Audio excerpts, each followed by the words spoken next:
It is Get Valiant number 153, and we are rocking and rolling. We got a special guest today. He is the Valiant VP of Sales and Marketing, Matthew Klein. Thank you for joining us, man. Thank you, guys. And don't mind, I have a special guest of my own. This is my cat, Rogue, who will be coming in and out because when it's least convenient is when she pops into frame.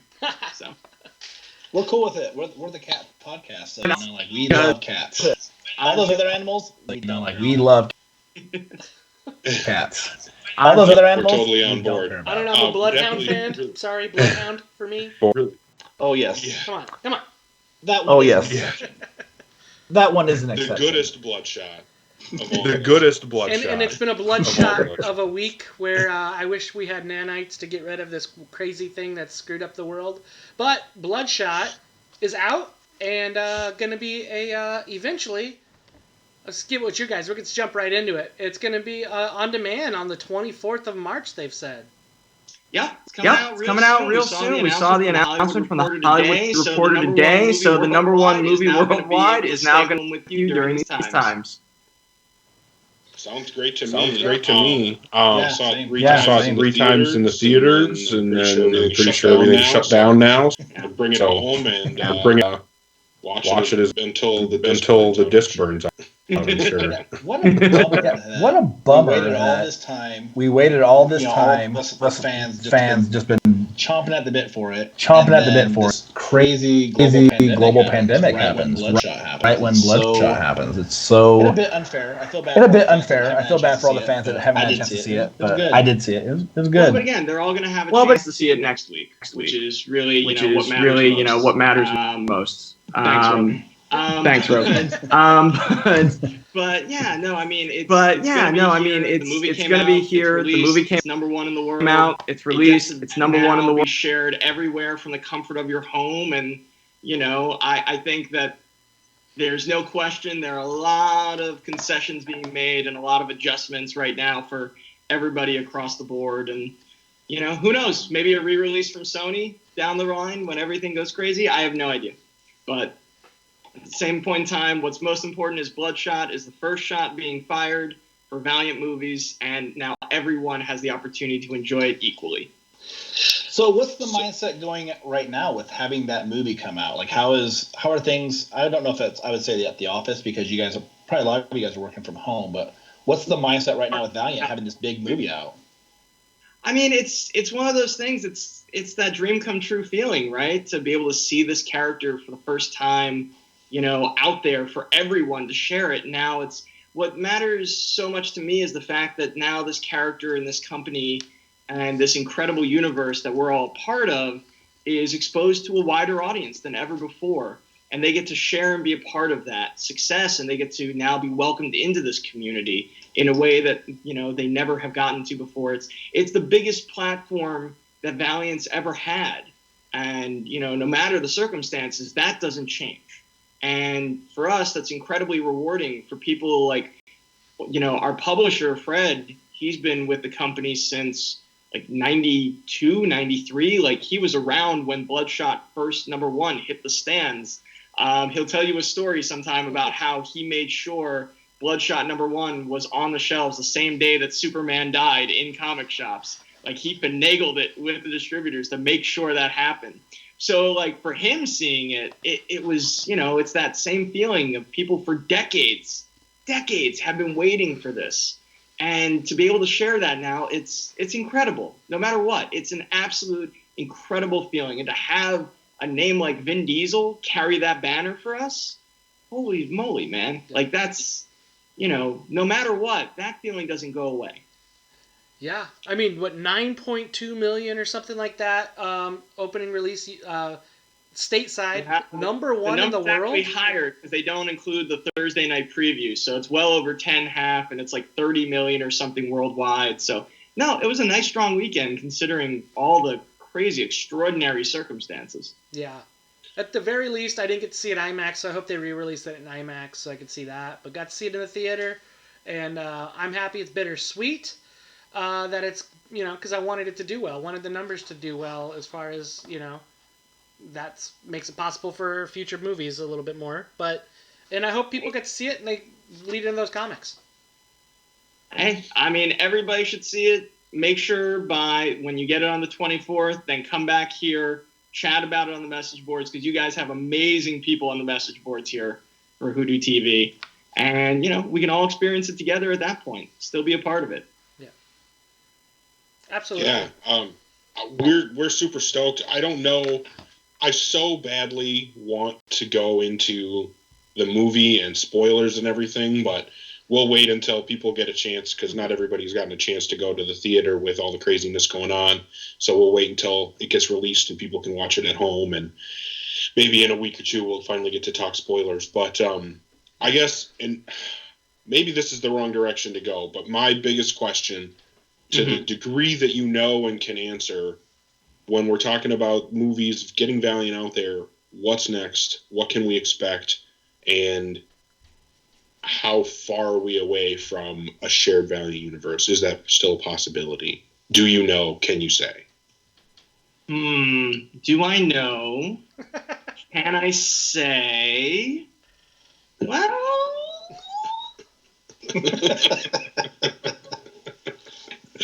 Those questions might have different answers. Here's what I can say. I can say that the most exciting prospect is always what's next. And we are very excited for the possibilities of what's next. And as far as whether it's going to be shared, or whether that's, the Harbinger film over at Paramount, or whether that's other things that I almost said out loud that I'm not allowed to say yet, we will have to see. But here's what I will say. This was a great first foray into this territory for us. I like to equate it a lot with kind of what Blade was for Marvel, Bloodshot is for the Valiant universe. And we all saw, how the growth and demand comes from there. So I would say stay tuned. I would say keep believing. And, everything in due time. That's fair. I appreciate you saying what you can. I will say, honestly, and this is kind of my message to fans in general, I know everybody wants to see a shared universe, but I would rather have these characters and these stories on the screen individually, even if they're not shared, than not get them at all. So even if we get them as a not shared universe, I still am stoked for the idea that, Paramount could be doing a Harbinger movie. I don't know what's happening with that, but, that's a possibility, it seems. And who knows what else could happen. I would love to see, a Ninjak movie, an EXO movie. So whatever happens, I'm definitely excited for it. I think that considering everything that's been going on, I think that it's really exciting to see just how well Bloodshot really did do. The numbers that you were saying earlier, over 10 domestically and obviously much more worldwide, the number one movie in the world. That is a huge, huge deal. I mean, I've been a Bloodshot fan for as long as I've been a Valiant fan. He's my favorite character. So seeing that out there is, I can't say enough how excited that makes me, and how hopeful that makes me for the future. And you can say that the character you were a fan of had a movie that was number one worldwide when it opened. No matter what, that can never be taken away from this character. That can never be taken away from these fans. That can never be taken away from this company. Ever. That's etched in stone. Right? That's amazing. Mm-hmm. Pretty cool.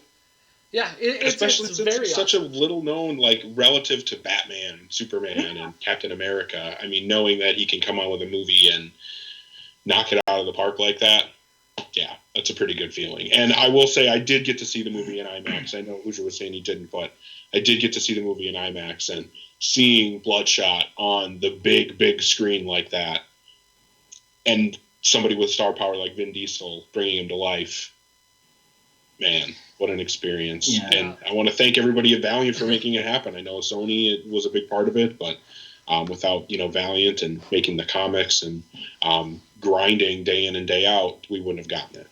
Well, it's all about you guys, though. I mean, without the support and without the fans who, carried the torch for this character for decades, why else would Sony look at it? You know, it's the noise that we make about these characters to show that there is something worthwhile, that there are people who care about it. It's the passion by the fans who help get these things off the ground, without a doubt. So it's all of us. It's all the fans. It's all the creators who ever worked on this. It's everyone who ever worked for Valiant behind the scenes through every iteration of the company. Everybody played some parts.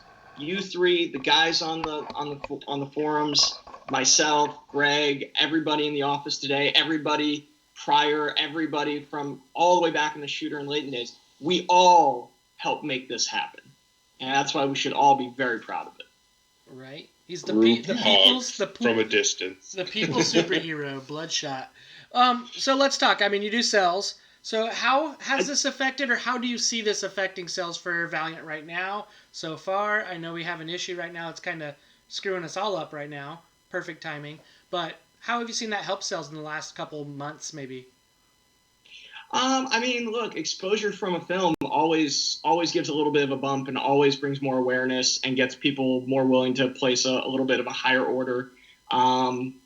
So either it will stabilize your numbers because comics is an attrition game, or it will actually help, bump the numbers up a little bit. And we've definitely seen that some for Bloodshot, which is really great. What happens next, not just for Valiant, but for the entire comic book reading industry, it's a day-by-day, situation right now. We're monitoring every bit of communication with retailers. We have one of the best sales teams in the business. I would argue the best. They're on the phone, they're emailing, they're Facebooking with every single comic shop owner they can. We keep an eye on what the fans are chattering about. We keep an eye on all the challenges that are going on. And there's so much of it right now that's out of our control. And it's not even a day-by-day basis anymore. It's an hour-by-hour, what's the new update, right? And the key is that this is going to be, a time where the comics community has to come together and support each other in every way that we can. And we're going to be learning how and what's needed as it continues to evolve. This is a fluid situation. And so what it means for the future, I don't want to speculate because it is such a fluid situation. And this is unprecedented in every way, shape, and form, comic books, because this is about community. This isn't just about luxury sales, right? This isn't like going in and buying socks. This isn't like going in and buying makeup. And because of that, the community is so strong that I think that the industry can weather this and will weather this. But it's going to be hard for a little while. It all depends on how this thing plays out on the national and the state and the local levels. And all we can do is just make sure everyone knows that Valiant is there for them, that we are part of the community, that we are listening, and we're going to do everything that we can. And we take every bit of information that we have as it comes in. So again, it's an hour-by-hour situation at this point that we're closely monitoring. Yeah, and I think as comic fans, we all have a due diligence too. If we know anybody who needs to isolate, let's give them something to isolate with, and maybe introduce them to Valiant. So I know I need a package for somebody I know who unfortunately has the virus. So, hey, if they have to socially isolate, that's what comic fans have been doing for a long time. Let's get out there and make it happen, guys. So, but yeah, so we're always interested in sales and how the company's doing because we don't ever want to see it leave again. So No. Yeah, absolutely. There was a thread on Twitter of some free comics, if I'm not mistaken. Mm-hmm. I don't use the Twitter, so I'm not super up to date. But you're going to see a new comic offered every single day that we can possibly do it on social media as a way to reach out to those folks who are self-isolating, who are quarantining right now. Just another way to make sure they feel that even though you're self-isolating, you're not alone. And Valiant is with you. And it's awesome. Absolutely. That's great. Yeah, it's great to see the company kind of do that stuff because I've seen some of the creators out there willing to offer some single issues or some trade paperbacks. But I think it's another thing when you have a dedicated fan base who's looking for some stuff to read and Valiant's not only giving them something to read, but at the same time, I feel like a lot of the books that are offered are quite new reader friendly. So I do feel like it should help you guys get some more fans driven your way. Oh, here's hoping. And again, for us, it's more just about saying, you're not alone. We're with you. here's something to try and take your mind off things for however fast you read a comic, whether it's 10 minutes or an hour or somewhere in between. Yeah.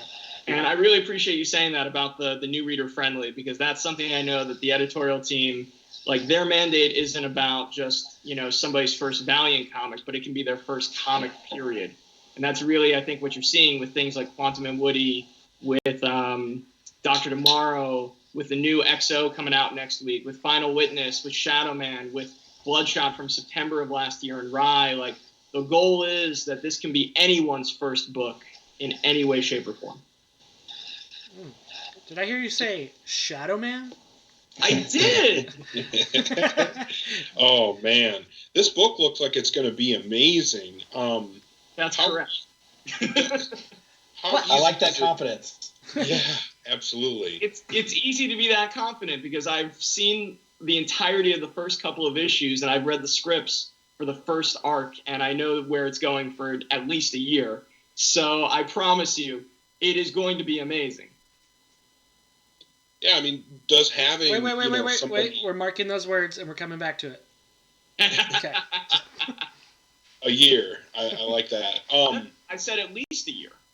Yeah, that's amazing. I hope that we get much more. I'm never afraid of a number 1 issue, but I think that we all love number 50 as well. Yeah, I mean, when you know that you've got somebody with the name recognition and the experience as someone like Cullen Bunn, does that impact and make it easier to, sell and market the book, or do you take the same approach? I mean, every creator has different strengths that as a marketing team and a sales team you get to play to. And, the goal is always accentuate those strengths and, try to touch into their fan base if they do have one. Cullen absolutely does. I mean, comic book stores create their Cullen Bunn writer sections, which is amazing. And he's so active and engaging with fans and the industry with his social media presence. And he's an absolutely hilarious follow on Twitter. If you haven't followed him, please go on and do. And he's down for anything. And, what's great about working with this talent, with Cullen, with John, with Jordi Belair, with Hassan, they believe in the book. And when they believe in the book, they want to push it too. And that's when you really got something special, when everybody from sales, from marketing, from the creators, Heather Antos and David Menschel, who are on the editorial side of it, when every single person at every level is excited and wants to push it for you, it always makes it easier, and it always makes it more fun too, because they're down for anything. Is this going to have the mature reader label on it? Are we going to get a book like that from Valiant where it's like hard R, poly plastic bag it, you got to open it up like it's at a nudie magazine store? Show your ID at the counter. Right. Here's what I'll say. If the story deserves it and calls for it, sure. It's always about what serves the story. We're just not going to do it for the sake of doing it. We're not going to do it for shock value. Also, because it's not really that shocking anymore. So many stories have that kind of content in comics now. So for us, it's, does the story call for it? That's what matters most. So for here, you're getting pretty close, because there's some really insane body horror in this, especially in that first issue. But no, I don't think this one, at least the first couple issues, are not going to be there. If it calls for it later on, I have no objections. Right. Again, as long as it services the story and it's not done for the sake of doing it. And that's what the editorial team is always keeping an eye on. And you know what he did really good? Cullen Bunn, when he did Punk Mambo. It was a fantastic mini. And I'm starting to see these things that Adam Gorham is posting some more inking of some pencils of Punk Mambo. What can you... what is that? I mean, Adam's drawn Punk Mambo before, and so, I mean, if during the day he's drawing that character, I mean, that's not incredibly surprising. I mean, I saw him at C2E2, and he was doing Punk Mambo sketch covers for folks, so, I would say this. I'm a very big fan of Punk Mambo. The company is a very big fan of Punk Mambo, and based on the readership and based on the response, there's a lot of really big fans of Punk Mambo right now. And I would love to see more adventures from that character. And if you guys are telling me you'd like to see more adventures from Adam Gorham and maybe from Cullen Bunn, and I don't know, maybe there's a place for that somewhere down the line. I hope so. I would easily say that it was one of my favorite books from last year. That's awesome. Yeah. I thought that book was so well put together. The creative team on it. For some reason, right now, I can't remember who did the colors on it, but the whole creative team was absolutely phenomenal on that book. I thought that it was such a great team, and that is how when the writing is really good and the art fits the writing as well as the art did on that. And that's what's got me excited about Shadow Man too. Because we know Cullen can write horror. Yeah, we know Cullen can write horror, and from the interiors that we're seeing, I mean, the covers we're seeing are awesome, but the interiors that we're seeing look like pages. That's the only thing I don't like about the interiors, is that I can't personally try to own them and go into credit card debt for them. That is the only thing I don't like. You just beg of him to do like 5 pages and make some more money on his end, but he's got to do it his way. And Jose Villarrubia was the colorist on Punk Mambo. Okay, there you go. Yeah. Great job. I thought that whole book was done phenomenally. And getting Jordi Belair, there's something about Jordi's colors that have this like gritty feel to them that I think is working really, really well on the Shadow Man pages that we've seen so far. So I think that a lot of times colorists kind of get overlooked in comics. I think that a lot of times they don't get credited the same way as the rest of the creative team does, and people tend to forget about them. But I mean, if you look at the difference between a black and white page and a colored page, nothing wrong with black and white comics. Absolutely. There's definitely a place for them. But when you see what depth color can bring to a page, colorists mean a lot. And yeah, I think Jordi's work looks phenomenal on these Shadow Man pages. So, man, God, can we just get that book now? Yep. Can we just get it now? You gotta wait. You gotta wait until May. We also got that Shadow Man remastered video game that was actually just leaked out today. So, yes. Leaked out? IGN announced it. It's not exactly a leak. Well, we wanted a release date. An announcement from the biggest gaming outlet in the world isn't exactly a leak. Oh. We're happy though. You've got a few fans of the old game. Actually, Walter Black, our head of operations, wrote the strategy guide, I believe, for all the Shadow Man games and the Turok games when he was working for Klein back in the day. So he has been like, oh my God, I've played this game so many times. And Walter is the most lovable curmudgeon I've ever encountered.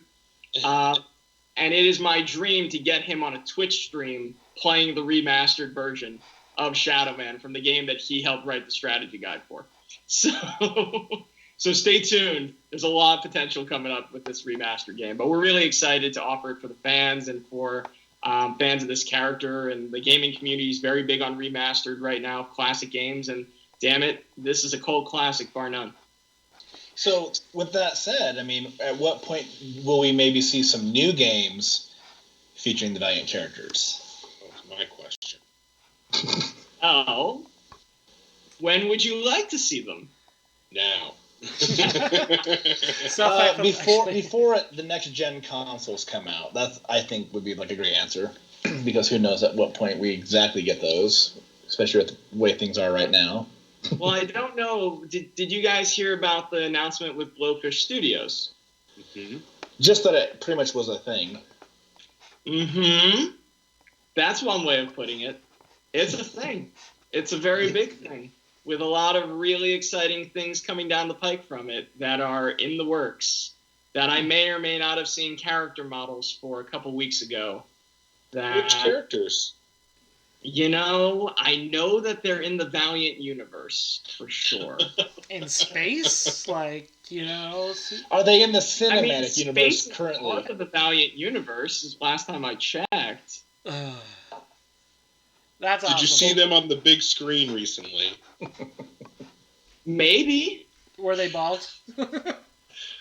No.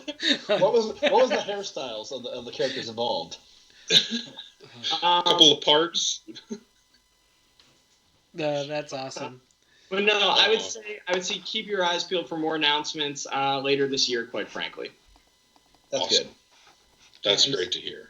No, I think between Blowfish Studios, I think between what Night Dive is doing with the remaster, and just because this is what's been announced doesn't mean this is all that's in the works. This is just what's ready to be announced. So keep your eyes peeled. There's definitely more coming. If you want it, it will be made. And isn't this just a great time for a remastered Shadow Man game to be coming out? You're stuck at home anyway. I don't even play video games, and I'm about to, because of social distancing, jump on a multiplayer. Absolutely. So, now's a great time for it. Yep. All right. Yep.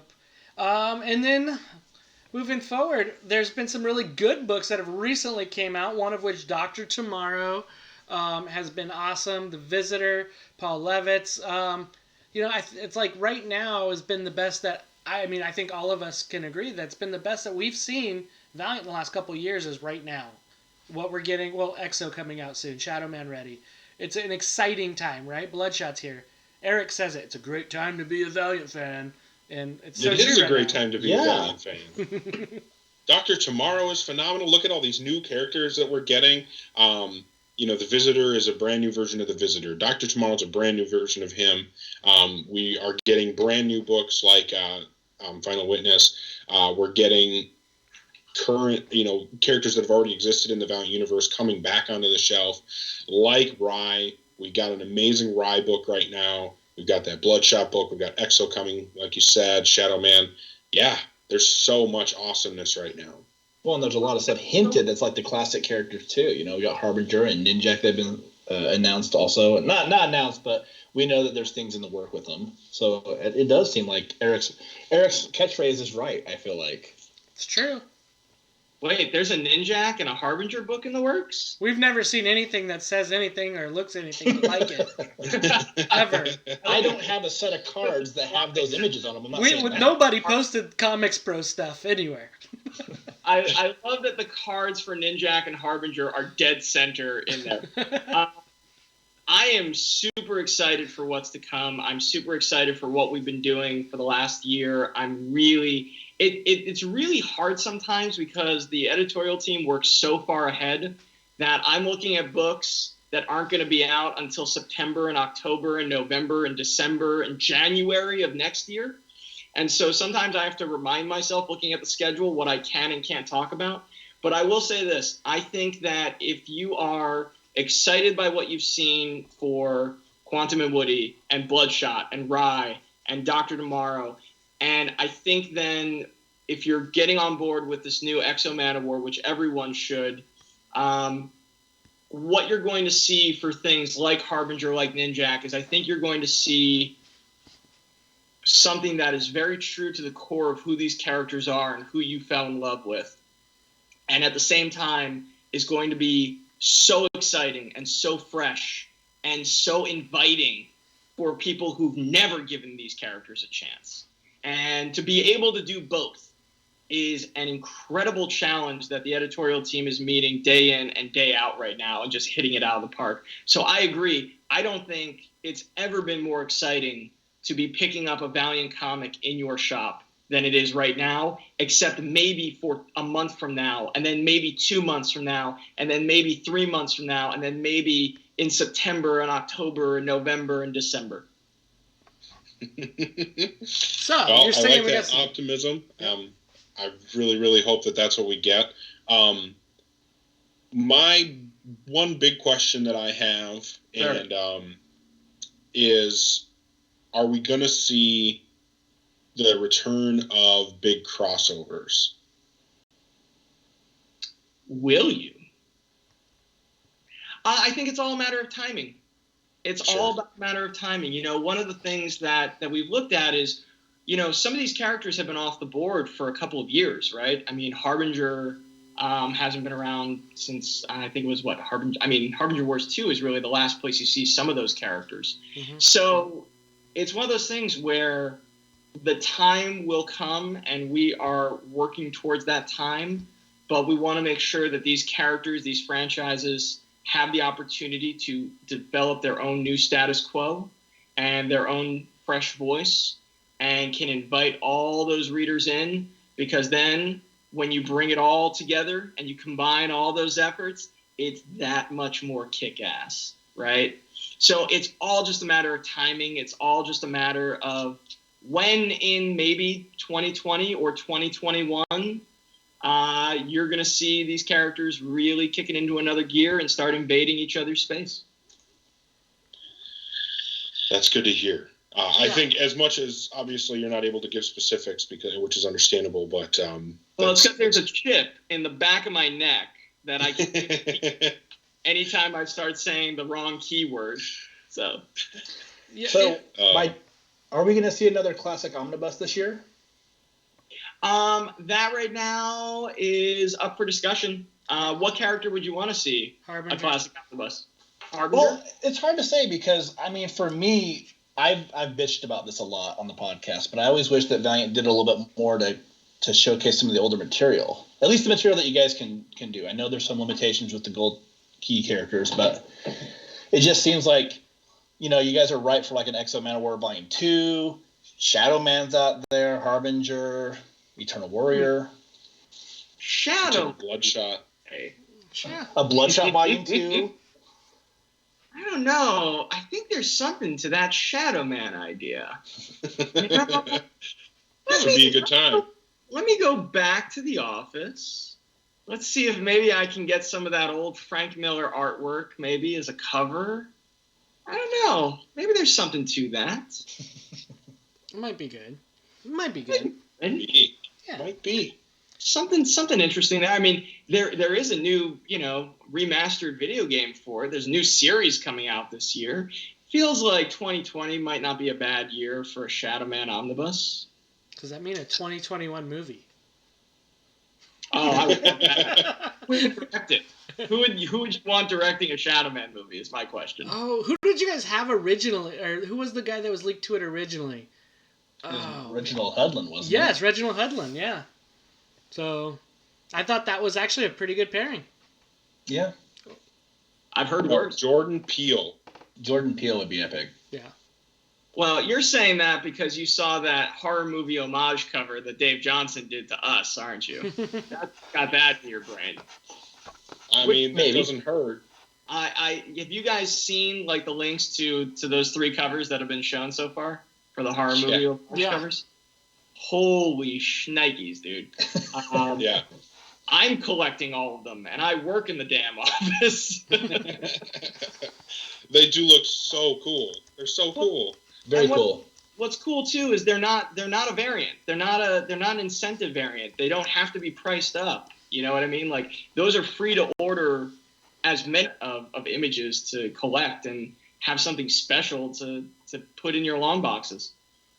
What kind of? Oh, go ahead, Barrett. Good point. Oh, I was just gonna say you bring up a good point that you guys have done this a couple of times now, and I think they've worked out really well. Those fashion covers were beautiful. They're incredible. Very nice. Yeah, and these Shadow Man ones are turning out really well. Sorry, I didn't mean to interrupt. The most fun we've had. They're easily some of the most fun we get to play with in terms of these conceptual like series of covers. I'm really actually excited too for even though it's a ratio variant, but the Sword of Shanhara variants for EXO 1, 2, 3, and 4. I'm super stoked for that because that we do get to do some crazy neat things. Now you're showing the 1 and 250, kind of like this one I have right here. Ooh, beautiful. Man, very nice. They are very cool. So what you showed from the Comics Pro table there, that was actually the prototype. It wasn't even attached to a book yet. That was just what the printer sent us to be like, hey, did we do this metal thing right? And we were like, yeah, you did. And so now we got to bring it out. So yeah, we actually made it a point this week, every retailer who qualified for the 1 and 250s, and all the folks who are doing those crazy exclusive, store exclusive covers, They're all in the mail to the shops. They should be arriving, I think, starting tomorrow and Friday. So they are out there, and they're going to be able to be delivered on time. We made it a point before anything went in terms of working remote that they will be in your hands if you're ordering one. That's awesome. Nice. They look awesome. How heavy are they? They're actually really light. They're actually very, very, very light. This is a matter of ounces, honestly. Okay. But the shine to it and the artwork from Raoul Allen, God, I mean, look at the glare on that thing. It will blind you with the epicness. Oh, beautiful. But we're really excited for it. And, man, we're just going to keep doing it. The Shadow Man glass cover is another one I'm really hyped for. Like, for us, it's and the decoder variant for Final Witness #1. That's going to be epic. That's going to be just insane. Where every one of those covers, there is one clue on there that's not in the first issue, that if you get it and you do the little spyglass on there, it reveals itself. It's so much fun. It's just so it brings me back to being a kid. And that's what these guys should do. They should bring you back to being a kid. When you look at it as it's pure joy and fascination, that you have to have it. Okay, so is that going to be a ratio variant, or is that going to be just a ABCD cover? That one for Final Witness, that's a 1 in 25, so we kept it pretty low.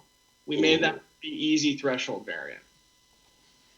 So my question was actually it was about variants, because I know at one point in the past we used to have 1 in 10, 1 in 25, things like that.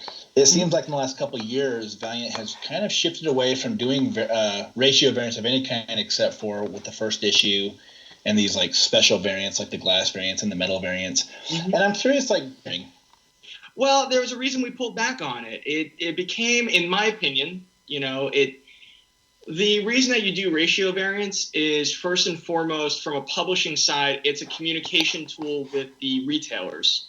And it's a way to say to your comic book shop, hey, this is a book that we think this is the threshold you should be doing. This is how much you believe in it, right? But when you start overusing that mechanism, then suddenly the communication becomes white noise and nobody pays attention anymore. And the orders become automatic and they become by rote, and then you start losing the effectiveness. So we made it a really, concentrated effort by the company to say, you know what, instead of more, we're going to pull back on some of those lower numbered ratio variants, and let's focus for a little while, give the retailers a breather so that they could come back and do the really kick-ass, crazy, glass covers and metal covers, fully returnable, though, to try and take out the financial risk. And that's why this year is the first time you're starting to see it. So you've got, the Extra Virgin series on Quantum and Woody 1 through 4, right? Those 1 in 20s. Now you're seeing the Sword of Shanhara variants 1 through 25 for the first arc of that series. So we're slowly putting it back out there because now we feel like the retailers are listening again. Whereas before, it started to feel like they had stopped listening. And again, if you do it for every book every month, it's just overwhelming and people stop paying attention. And what it was there for in the first place, it's no longer effective. So you got to give it a breather. You got to give it a rest. You have to come back with a little bit of a fresh take on it. And I think that's one of the things we're really focusing on doing right now. All right. And how many of these bronze covers is each store going to get? It's a pure ratio. So if they order 250 or any multiple thereof, they get it. Okay. And so EXO, Dennis Hopeless, and Emilio's art has been amazing on it. And guys, we got a treat here that Matthew was so kind to let us see some pencils, and maybe we'll learn a little bit more about this. The inks. Those are the full pencil and inks. Gorgeous. So that's from EXO Manowar #2. And that is unreleased. You guys are the first people anywhere outside of the editorial office to see that page. Nice. So take it all in, man. The art looks so amazing cool on the book so far. From what we've seen in the first issue, it just looks amazing on art. Oh, Emilio's absolutely hitting it out of the galaxy on this one. And I love Ruth's colors too. That's pretty phenomenal. So yeah. That's what I was going to say. Like when we originally we were lucky enough to get to read XO pretty early before the whole book was colored, or before we got to see the full book in color, and seeing, the majority of the book in this kind of style, like we're seeing this page on the left side of the screen, is great. That art is phenomenal. You can tell that an enormous amount of love and sweat went into that page. It was obviously a lot of work, and it's executed extremely well. But then when you add those colors, man, like we were talking about before, colors get overlooked sometimes, and they really can make such a massive difference. And I think you can see that with, some of the pages that are scrolling by on the right side of the screen when you see those interiors. I mean, I cannot wait to see this page colored, because it looks great now. I can only imagine how much better it'll look colored. Yeah. You won't have to imagine that much longer, I promise. I'll hold you to that. Pins and needles. So, and then there's going to be quite a bit of store exclusives that are out too. Do you know about how many store exclusives for XO there's going to be? Oh man, I should have been better prepared for that question, because I sold a few of those. There's probably going to be, I want to say, somewhere around maybe a baker's dozen, somewhere in that vein. There's going to be like Circle City's got one. Ultimate Comics, if you haven't seen those yet on the fan boards, get to it. Exchange Collectibles is doing one. I think Brave New World out in California is doing one as well. Special for you guys is we'll make sure that we give it a boost too, so you guys know where to get them.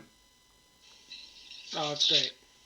Yeah, because I know that we got a lot of fans on here. I think Todd, that's on the chat, he's one of them that buys like every one of those when they come out, which is awesome. So it's always cool to see those covers, and I think you get to see some new artists that you probably wouldn't otherwise see with those, which makes it really cool. So you'll also get to see some staples. I know Bob Hall's doing one, and I believe Ultimate has that Joe Quesada Unleashed piece. So. Oh, that's going to be great. So. Yeah, that's awesome. It's like when didn't Bob Layton do an XO cover at one point? That's always super cool when we get those classic artists to come back and do an awesome cover. Absolutely. And speaking of, new comics and stuff that's going to keep the year going awesome, Savage was recently discussed. Yes. And I believe that's on next month, or this probably, I don't know when you guys are going to do your solicits. Is that coming next week or tomorrow? You should see that. I think it'll go live on Newsarama tomorrow, if I remember correctly. I'm pretty sure Greg sent that over today. Nice. And that's coming out for June. That's the teaser we did online. Man, Emily Hecht, our digital marketing manager, she just has been absolutely destroying with those teases on social media. We're really, really excited. I mean, Max has been on the message boards and on social media talking about this is the biggest book in terms of scope that he's ever worked on. And I think someone described it as Jurassic Park meets Almost Famous set in London. And I think that's only the tip of the iceberg for how absolutely balls to the walls, insanely awesome this book is going to be, and how brutal his journey is through this miniseries. So, no, we're really excited about it, and Nate Stockman is absolutely destroying the artwork on here, and he's a perfect mix for Max's mad genius. I think one of the questions that I've seen is what to expect from the tone. So, I mean, is it fair to say that it's going to be a mix with some, humor and things like that, or should we expect it to be more serious, or what should we be looking for with this book? I think that this is going to be just a crazy amount of character gut-punching fun. It's going to be serious when it calls for it. It's going to have a little tongue-in-cheek nod to the fans. It's going to have a lot of crazy cool action that's going to be a thrill ride for you, in a lot of ways. And I think that it's a book that offers a little bit of something for everything, but more than anything else, this is going to be a thrill ride that will have you on the edge of your seat from the very first page. It does not stop in any way, shape, or form. I was gonna say, I think this one's great because it was something that fans have been asking for such a long time. And if I feel like on the various Facebook pages, when people are saying, what books you want to see from Valiant, so many people bring up Savage. So it does feel like at some point the company does listen to all this. Oh, I promise you, we're listening. Damn it. If we weren't listening, you wouldn't have this book and I wouldn't be on this show. So I promise you. We appreciate it very much. Yeah, I know that one of the things that I think that is great about being a Valiant fan, even as the fandom grows with things like, venturing into the world of making movies and things like that, I feel like, I don't know how often, the high ups at DC go on rinky-dink little podcasts like this and make themselves available to answer questions from the fans and to actually hear what we have to say and actually, care. Like that's a big thing and one of the things that keeps me coming back to Valiant. So I just want to say thank you again for coming and talking to us and listening and giving us a book like Savage. I think a lot of people wanted to see the things that have been teased. People want Harbinger to come back, and it looks like we're going to be getting that at some point. And people want Shadow Man on the shelf. People want Exo Manowar, and here we are. We're talking about them. They're happening. It's all just a matter of time, right? From the sales side and from the marketing side, it's always just a matter of timing and making sure that every book has the opportunity to gain as large of an audience as humanly possible, that it has as big of a runway as it can, and to make sure they all get the space that they deserve.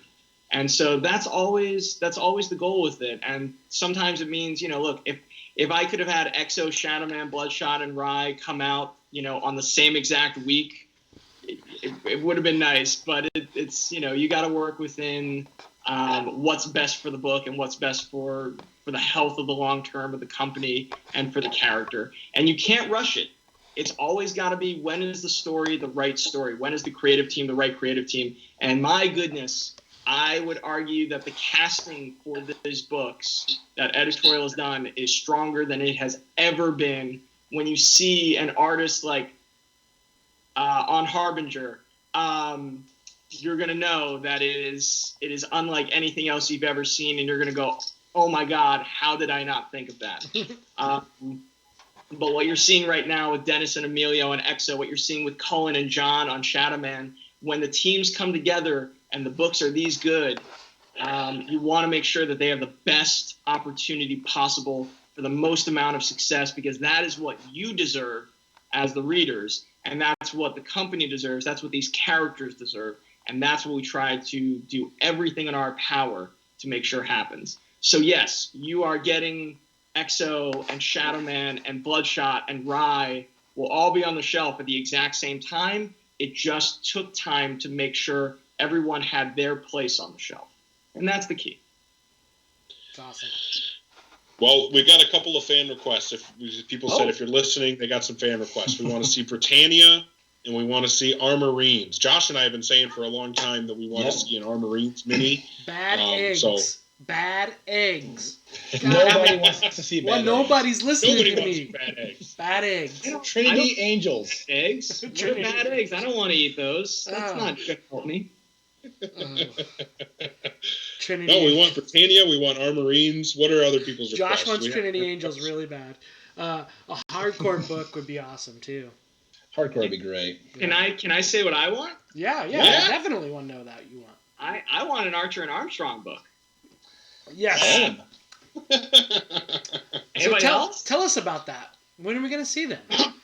Well, I may or may not, a few weeks ago, had a really kick-ass Archer and Armstrong pitch for a 12-issue arc to start with come across my desk. Maybe.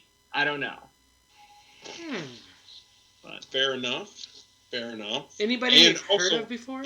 If we're making requests, I have creator requests. Yes, sir. To see Elliot Ray Hall on writing a book, because he keeps getting the end of books. He keeps getting the last 3 issues, the last 5 issues, whatever. I want to see him get a full book, his own run, because he's an amazing writer. And then I want to see Brent. So much. I may or may not have seen Brent and Carrie Nord do a sketch off in a bar after New York Comic Con a couple years ago. That'd be fun. That was incredible. Yeah. So no, I listen. I like both the guys that you just said. I'm a big Brent Peoples fan. It's all a matter of time. It all is a matter of the right pitch, the right time, and what's in the air and what everybody's pitching on. Yeah. Yeah. I always wanted to see Temple Smith do some Shadow Man covers. Love Ben Temple Smith's work. You are about to get a Ben Temple Smith Shadow Man cover. Yes, always. Those are always beautiful. And, you are about to get one. So always Ibrahim Mustafa on a Ninjak. He's done so good with 007. Be beautiful. Would be beautiful. So Ibrahim, just so you guys to give some context. So Ibrahim, I consider a really, really good friend of the comics industry, and I adore that man. Yeah, he's awesome. He is so talented, and he has the nerve to be one of the nicest human beings alive on top of it. Very true. I would love to see him as well somewhere in the Valiant universe at some point. Yep. Yeah, just what he does with 007 and just his own own stuff that he's done. Absolutely, so... Yeah, that's a great I would suggestion. say this. Fantastic guy. The artist on Ninjak will make your jaw drop when you hear the name and when you see what's coming. I believe you're going to be extremely happy with what's to come. And again, it's going to be a Ninjak any like you've ever seen, and at the same point in time, it's going to feel like the Ninjak you've always been meant to see, and that's really exciting. Nice. Do we foresee any Killers kind of being combined with that coming out? Because that Killers was a great hit of 2019 on its own with Ninjak. I mean, they're out there. There's a reason that they were established. Ninjak is coming back. At some point, feels pretty natural. But we'll see. Love it. Love it. Oh, awesome. Well, that book was probably my favorite series of 2019. So, yeah, I definitely want to see those characters back. So, hopefully, like you said, they were established for a reason, and hopefully we get to see them show up either in a Ninjak book or concurrently with a Ninjak book. Either way, I'm happy. Stay tuned, my friends. Stay tuned. So, awesome. What is something that Valiant has not done that you would like to see done? I mean, not saying like a future book or something like that, but maybe a future genre or something else. Well, it's funny you say that, because the genre and the type of book that I had been wanting to see the company do for 5 years since I've been affiliated with them, we're actually about to do, which is Final Witness. I'd always wanted to see us do like a really gritty, super noir, and enter into that genre. Because, I mean, Britannia, you have that historical fiction, you have a bit of that crime detective story, but this is that, like, Ed Brubaker, Sean Phillips, classic pulpy, gritty, grimy noir that we've never tried this before. And that was something I'm a huge crime fan. I'm a huge true crime fan. I am a massive noir mark. So this is like, they actually gave me that book. I'm so excited for Ray Fox and Jeremy Hahn's Final Witness coming out. And, so they kind of did it. So I'm kind of left now wondering what's going to be the next one for me personally. And I'm going to be loving every page of this. So I love that you compared it to, I know you're not saying it's going to be exactly the same, but I love that you brought up Brubaker and Phillips, because to me, they are the number one creative team in that kind of crime noir genre. And, the idea that there's going to be any amount of that type of feel in Final Witness just makes me that much more excited for it. So wait, now I'm going to turn the tables. What is your favorite Brubaker and Phillips collaboration? Right there. What's weird? Like, it's kind of newer, but I loved Kill or Be Killed. Yeah. Because I just thought it was something very It's very like hard edged. And So I've read all of Criminal, but like Killer Be Killed was awesome. Hooser. Oh, gotta love it, man. Yeah. Yes. So I'm gonna say, like, I seriously love that long run of criminal that they did. I have the new one that came out. There's like 12 issues. I have not gotten a chance to read it yet, but I love that run of Criminal that they did. But Killer Be Killed, there's something special about that, so I would have to go with that one. Well, and then the original graphic novels they recently did were pretty good. The one about, I have them up on the shelf. I can't even think about their names, but both of those were good. Like Bad Tomorrow or Bad Weekend. Bad Weekend. Yes, that was great. And then I'll be honest, I still will always go back to Sleeper. Mm-hmm. Like, I think that was just because it was my first one of theirs. And, I mean, I can read that book cover to cover in a day without breaking a sweat. I will always, always adore Sleeper. But honestly, I think Fade Out for me has been my go-to since it came out. I'm like, it speaks to me, man. It speaks to me. And I think that Phillips' play with lights and shadow and that is just at the peak of his game. So if you are a fan of that, holy crap, what Ray and Jeremy are doing, I mean, it's right in your wheelhouse. It is the fastball right down the middle to your heart. Yes. That's so exciting to hear. Okay, so you said you're a fan of true crime. This is off the topic a little bit. Go for it. You got to have a favorite true crime podcast. Oh, yeah. So I've been trying to catch up on Last Podcast on the Left. That one's pretty great. And then I have been thinking of getting into a podcast called Heist. But I think Last Podcast right now has really been my go-to. Fair enough. Which one's yours? Or True Crime Obsessed, which is the complete opposite and most hilarious true crime podcast I've ever heard. Nice. I love True Crime Garage. That one's good. That one's my jam. Hilarious and very factual. So pretty fun.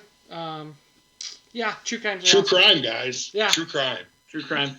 I actually, for my birthday, one of my best friends got me a book of Henry Lee Lucas in his own words.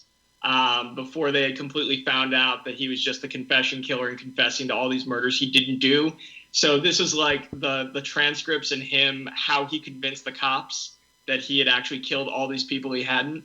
So that's on my to read list right now after I get through a 700-page Dashiell Hammett book. So. Oh man. Well, to get back to all of our dream lists, are we going to get more Dr. Mirage, rather, and Nick Robles? Because that was a great fit. It's so stunning. That is some of my favorite artwork that I've seen the company come out with just on a personal level in a long time. I mean, you didn't need words. And as good as Max Visaggio's words were, like those pages were incredible from Nick. So again, stay tuned. There's a lot more stories to tell with that character. That was another one where the colors were just brilliant. They were trippy almost. You know what I mean? Like it was psychedelic. Yeah. Mm-hmm. Yes. 100%. Yeah. That was a great book. And I'm not even that big of a Dr. Mirage fan, to be honest. Like, I know that we're all Valiant fans here, but on my list of favorite Valiant characters, Cheetah has never ranked that high, but that was a great book. So, not being a huge, like, her not being in my wheelhouse, we're talking about the wheelhouse, her not being there for me and still loving that book as much as I did, yeah, that says a lot. It was really, really well done. That's awesome to hear. And I think the other one I would like to see is a Jessie solo. Have her going and kicking ass. Oh, that would be fun. Yes. Ooh. Very little mini. Yeah. So. That would be amazing. Jessie, I would love to see her. Jessie and Bloodhound. There you go. Yeah. Yeah. And maybe Bloodsquirt could show up. I don't know. I was just going to say. A Jessie and Bloodhound would be fun. Yeah. Too. It's like girl and her dog. Yes. That would be amazing. Flip the whole, because we see these like lone wolf and cub type things where you've got the strong guy taking care of the baby or whatever. No, let's have the girl going out there and being the one that's kicking ass. Well, right taking now, her dog along. Right now we have Ryan Rygen. That's the Right. closest we have to Lone Wolf and Cub currently. That's true. Got that. And that book is so good. That book is so good. It's so good. Yeah. And then Todd basically puts out have something with some badass chicks. You know what I mean? So having a live wire Dr. Mirage, Punk Mambo, like All-Star, Who Are You Birds of Prey type of thing. And I'm sure Lisa would love that. I'm telling you right now, the next badass chick in the Valiant universe is Detective Gray in Final Witness. So if you want another helping of badass chicks, again, pick up that book. Awesome. Well, I think that Jake Kingman brings up a great point talking about female leads. Is there a chance that we're going to get to see another Faith book? Ooh, I think you should always have faith. George Michaels. Gotta love it. Yes, it would be nice. I agree that we should always have faith. Well, the YA is coming out soon, right? So the young adult novel coming out in July. That's true. There's more faith coming for those fans. I promise. Awesome. Nice. Oh, General Capshaw needs her own book. I think that would be great. I think, what would you do for that? Like, how do you want to see Capshaw? Is it kind of like, lone Capshaw, like being hunted, kind of like one woman against the agency? She goes off on her own. Is it like a Nick Fury kind of situation? Like, how would you want to see it? I'm curious. The way you do it, you got to do this. This is the greatest idea, and I'm giving it to you for free. You got to have a Unity book where Capshaw is the only consistent character from arc to arc. You got a new team of Unity each arc where there's Capshaw and Gate up against some threat, and she puts together a team for that arc to face that threat. Then the next arc, you get a whole new team. It's a way to rotate characters, so you get that kind of almost anthology feel where characters who maybe don't have their own solo titles going on get a chance to be in the limelight for a little bit, and it's all centered on Capshaw. Right. I need that book. You need that book. So that would be good. The man has needs. But I think she'd be good in a real procedural type book, right? Or it's procedural. And she's going through different events. Yeah. And that'd be a great one. That would be a cool little way to get other superheroes, just like Eric was saying. Maybe not have to be a new Unity, but basically getting the help from somebody along the line somewhere here and there to get a lot of crossovers. Get some screen time for some of those guys we may not be seeing all the time. Oh man, see, I love fantasy booking. This is some of my favorite stuff. Like, I do that with comics and I do it with pro wrestling. That's kind of where I do it. So. That's right. And then we had a chat where Ronnie Barron was saying if there was a empty wrestling arena, would you tempt the fate and go watch it with just the two of him? Absolutely, I would. Yep. Love Ronnie. Yep. Yeah, that's awesome. I said I would go as long as Sting was there. That's my favorite. So. Oh, which version of Sting? Surfer Sting. Yeah, pre-NWO. Yeah, not the Crow Sting. Surfer Sting. Yep. I mean, that's what I grew up with. Yep. So that's my first WCW exposure was Halloween Havoc 1992 with him versus Jake the Snake Roberts and a coal miner's glove on a pole match. Pyro, jeez, joining us. That's awesome. Easy girl. Not the best show in the world, but at the same point, it got me watching. So, dang. Yeah, it was so sad when he joined the Four Horsemen. That broke my heart. Little 8-year-old boy probably shed one tear. He got kicked out real quick, though. Yeah, he did. Couldn't work. So, Matthew, we've had some chatter in our chat about Harbinger. What can you tell us about Harbinger coming up? Give us all the info. That's going to have Harbinger in the title, and it's going to be really good. And I'm really excited for you guys to see it. And there will be a lot more to come. I would just say, it's gonna be a real nice summer for Harbinger fans. All right. And we'll go from there. That's good. Nice. I like that. And that's what on Harbinger. Are we ever going to see Alpha or Solomon? Sorry? Are we ever going to see Alpha or Solomon again? I mean, they're out there. Of course it's possible. I would say read and find out. Oh, we'll be reading. Don't worry about that. Greg says you need to give a hint about the art. Oh my God. How much does he want me to give away? All of it. No, I was going to say this. I think that the artwork for Harbinger is some of the most vibrant, energetic that I've ever seen in a comic. And it comes from an artist that is a perfect fit for this in a way that I never thought of off the top of my head.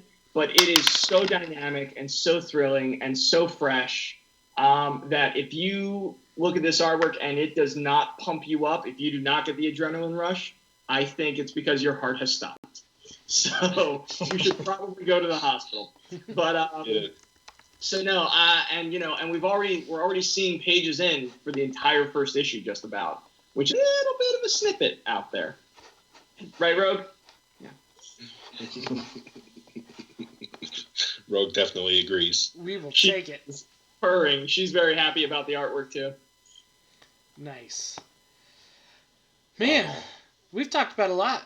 Got the Shadow Man coming around, Exo coming around, Savage, Ninjak, possibly a Punk Mambo, it sounds like. Possibly some killers somewhere in there. Harbinger. A lot like Eric. It's a good time. Yes, this is a great time to be a Valiant fan. And it's so true. We have so many great books. And I think Dr. Tomorrow and probably what I'm expecting from Final Witness are two really good examples of why it's such a great time to be a Valiant fan. Not only are we getting Exo and Bloodshot and Rye and these other stable characters like Shadow Man, but we're also getting new ventures, new territory. We haven't really had, other than Faith, and I don't know how much she qualifies, we haven't really seen in VEI a true straight-up superhero book, but that's essentially what Dr. Tomorrow looks like it is, and that's really exciting. We haven't gotten a crime noir book before, and here we are getting Final Witness and this great new direction and type of book for the Valiant universe. So, yeah, man, I don't know. I mean, I can think of some really great times that I've had as a Valiant fan, and this is definitely one of those points where we're reaching one of those peaks, I think. Well, I think one of the most exciting things, to your point, is yes, we have an aspirational superhero book. Yes, we have a gritty crime noir book. Yes, we have sci-fi epic and Exo. I think one of the things that you're seeing that editorial's really taken the ball with here is you can't pinpoint a Valiant book based on genre anymore, right? A Valiant book is a mark of quality. It's a mark of the universe it's in. And it's a mark about the themes and the stories that it explores, but the presentation and the way in which those themes are explored are now limitless. Shadow Man is not a superhero book. Shadow Man is a horror book, a hard horror book, right?